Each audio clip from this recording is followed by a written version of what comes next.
He kissed his daughter's forehead, grabbed his gym bag, and smiled at his wife like it was just another day. To his children, he was their hero, quiet, reliable, always present. But the man behind that front door wasn't coming home tonight.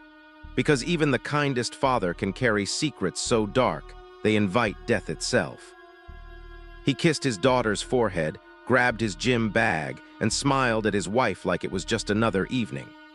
To the outside world, Colin Smith was an ordinary man, a hardworking father, a quiet businessman, a familiar face at the local gym. What no one saw, what even his own family may never have fully understood, is that Colin Smith was living on borrowed time. For 6 years, every step he took could have been his last. And on November 13, 2007, the clock finally ran out. Colin left the gym that night the same way he always did, calm, composed, unaware that a message on his phone had lured him directly into a kill zone. He stepped outside expecting a meeting. What greeted him instead was the barrel of a sawn-off shotgun, raised without hesitation. 2 shots, loud, final, and devastating. Colin hit the pavement before anyone nearby even registered the danger. Police arrived within minutes, but there was nothing they could do. Colin Smith, once Liverpool's most elusive criminal figure, lay still, his double life collapsing in a pool of blood. Before we dive deeper into this unforgettable video, make sure to like the video, subscribe to our channel, and hit the bell icon. That way, you'll never miss any new coming videos like this. Now, let's get back to it. To understand why someone would be hunted for 6 years by international killers, you have to go back, not to the gym, but to the streets of Liverpool, where it all began. Once a thriving part of the British economy, Liverpool in the 1980s was falling apart. Docks closed, unemployment soared, and entire communities were left with no future. Out of this decay rose a new economy, fast, illegal, and deadly. Drugs became currency, and survival became war. And in the middle of it all, a quiet, calculating young man named Colin Smith, who would go on to build one of the most successful drug empires in British history, and make a decision so bold, so reckless, that it would ensure his name ended not in power, but in blood. Liverpool in the 1980s didn't just fall, it crumbled. Once the beating heart of the British Empire's shipping trade, the city saw its docks close, its jobs vanish, and its communities fracture. Unemployment soared, especially among the youth. In some neighborhoods, nearly half of working-age men were jobless. The days of factory lines and honest wages were over. In their place came boarded-up shops, council estates steeped in poverty, and a quiet sense of hopelessness that began to fester. With no jobs, no opportunities, and no future, whole generations of young people faced a devastating choice: fade into nothingness or take control of their environment any way they could. That's when the drug trade moved in. First came heroin. It swept through Liverpool like a plague, earning the city the grim nickname Smack City. Users multiplied. Families broke apart. People overdosed in the alleyways where they once played as children. But behind the dark spiral of heroin addiction, something else was happening, something more calculated. The city's position as a major port attracted international drug traffickers who saw a perfect gateway into Britain. And it wasn't long before heroin was overshadowed by a more lucrative product: cocaine. Cocaine wasn't just a drug, it was a business. South American cartels, controlling the lion's share of the world's supply, began forging partnerships with local gangs. These weren't messy addicts in back alleys. They were young, ambitious men, turning poverty into profit with terrifying efficiency. Street-level dealers evolved into full-scale importers. Local thugs became international smugglers. The drug trade no longer looked like criminal chaos, it looked like corporate enterprise. And from within this storm of crime and desperation, emerged men who saw better ways to play the game. One of them was Curtis Warren, a name that would soon strike fear into law enforcement and infamy into headlines. He made millions that caught the attention of bigger fish across Europe. But while most were seduced by the spotlight, Warren thrived in Colin Smith was watching, absorbing, calculating. Because his rise wouldn't come from being seen. His power would come from being invisible. Colin Smith didn't look like a drug trafficker. While others flaunted their wealth with gold chains and luxury cars, he ran a handful of car washes, modest, unremarkable, and completely legal on the surface. He lived in a quiet neighborhood, drove average cars, and attended school events with his kids like any working-class father. To his wife and children, he was the backbone of their family. To his neighbors, he was polite, private, and hardworking. That was no accident. It was a strategy. Colin understood something early that many in the game never grasp: visibility is vulnerability. While the Curtis Warrens of the world were making headlines, Colin was building something else, something smarter. He wasn't interested in notoriety. He was interested in staying alive. Behind the hedge-trimmed front of normalcy, Colin was masterminding one of the most effective cocaine importation networks in British history. Not flashy, not violent, but highly professional. He wasn't moving ounces, he was moving tons. Shipments flowed from Colombia to mainland Europe, then into the UK through Liverpool's dockyards, stashed deep inside hidden compartments in cargo crates, vehicles, and even machinery. His connections in Amsterdam and Spain allowed him to shift product efficiently and avoid the attention of both authorities and competitors.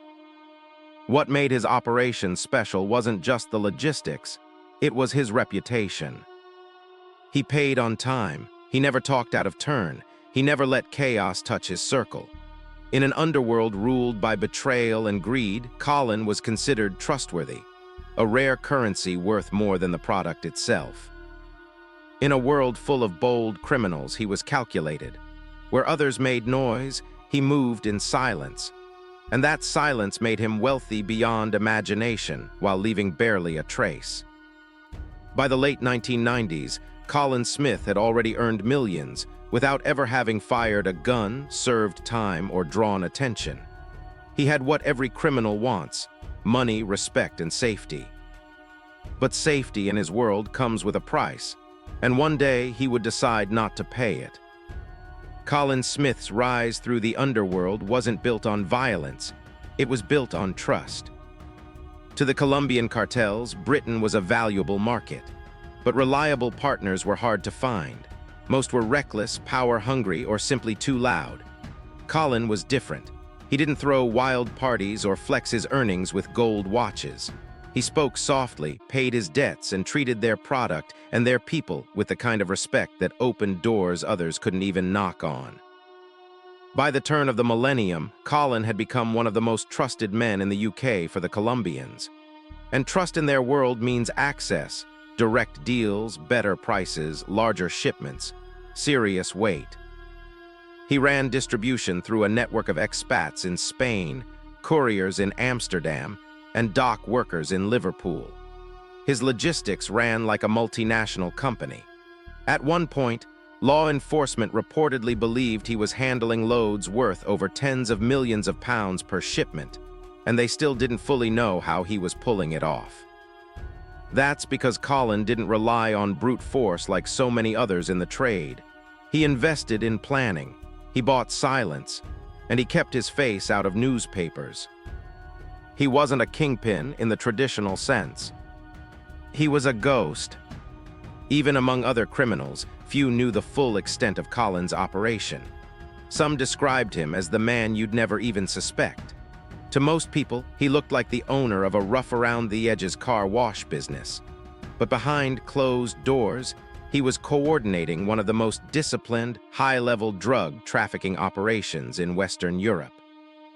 While rivals were getting shot, arrested, or betrayed, Colin kept growing in power, carefully choosing his partners and avoiding feuds that had wrecked others. He could have stayed in that quiet power indefinitely. But every system has one weakness, people. And Colin's came in the form of a man whose ambition would eventually drag him out of the shadows and into the crosshairs. Every empire needs muscle, and Colin Smith found his in Stephen Lawler. Where Colin was quiet and calculating, Lawler was the opposite, loud, intimidating, and unpredictable. A former nightclub bouncer with a reputation for violence, Stephen Lawler was the kind of man who didn't ask twice. He collected debts, settled disputes, and made sure Colin's reputation was backed by something more than polite words. But Lawler wasn't just muscle, he had ambition. He quickly became more than an enforcer, he was Colin's right hand. The man trusted to handle meetings, move money, and maintain order. And more importantly, he became the link to the Colombians themselves. They liked his aggression. His warmth meant little to them. Respect came from fear, and Lawler knew how to command it. By 2001, their partnership had reached a new level. Lawler secured the largest deal of Colin's career, 500 kilograms of pure Colombian cocaine, worth over 70 million pounds on the British streets. It was bold, dangerous, and if it worked, it would make them untouchable. Everything was in place, the logistics, the drop points, the buyers. All that was left was execution. But before the shipment could land, Stephen Lawler was shot dead in broad daylight. Liverpool was deep in the door wars, bloody turf battles over nightclub security and drug access. Lawler, with his past in bouncing and his sudden wealth, made enemies fast. One afternoon, he stepped out and someone pulled the trigger. It wasn't a street mugging. It was a professional hit. For Colin, Lawler's death was more than tragic. It was catastrophic. Lawler held the blueprint for the shipment. He managed the relationships, negotiated the deals, ensured the flow. Now he was gone. The Colombians assumed Lawler's contacts would handle it, but behind the scenes, Colin was panicking. That massive shipment, over 500 kilograms, was sitting in storage. The cartels expected their millions. The product was untouched. The money wasn't paid. The man in charge was dead. And Colin Smith now had a decision to make, one that would seal his fate. This was the moment everything changed. With Lawler gone, Colin Smith stood at a crossroads. The Colombians were waiting. The shipment was untouched. Months of planning, trust, and millions of pounds hung in the balance. Colin could have called them. He could have explained. Lawler's death wasn't his fault. He could have offered to return the product, renegotiate the terms, rebuild the relationship. He'd spent over a decade earning their trust. They might have listened. But instead, Colin made a choice. One decision, one lie, one betrayal. He kept the shipment. 500 kilograms of pure Colombian cocaine, worth over 70 million pounds, was quietly funneled through Colin's distribution network. Piece by piece, sale by sale. The Colombians believed it had been seized in Europe, a police bust. Risk of the game, nothing more.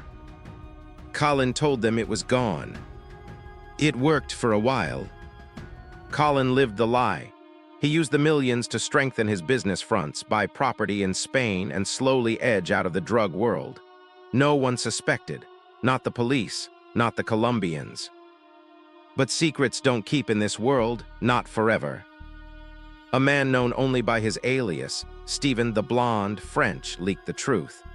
Whether out of revenge, greed, or loose talk, he told the Colombians what really happened. Their trusted British contact hadn't lost their shipment. He had stolen it, lied to their faces, profited from their product, made fools of them, and thought he could walk away. The reaction was immediate. A bounty was placed, 1 million pounds for Colin Smith, dead or disappeared. This wasn't just revenge, it was message, a lesson written in blood. Trust is the only currency in the cartel world, and Colin had burned it for profit. He didn't just lose their respect. He signed his own death warrant.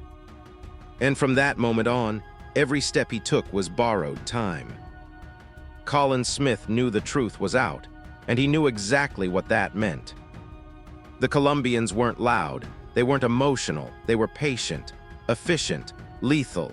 That 1 million pounds bounty wasn't a warning, it was a contract, and it didn't come with an expiration date. But Colin didn't run. He did something far more calculated. He tried to disappear in plain sight. Between 2002 and 2007, Colin began phasing out of the drug trade.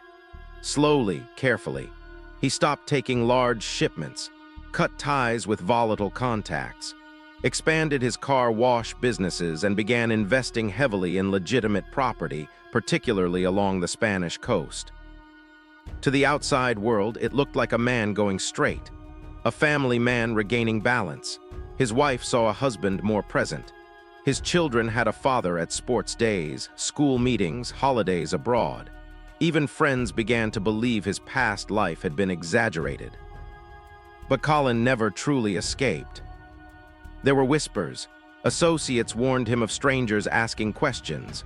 Cars seen parked near his home. Quiet men waiting outside his businesses without explanation. Twice there were serious attempts on his life, both failed, more due to luck than planning.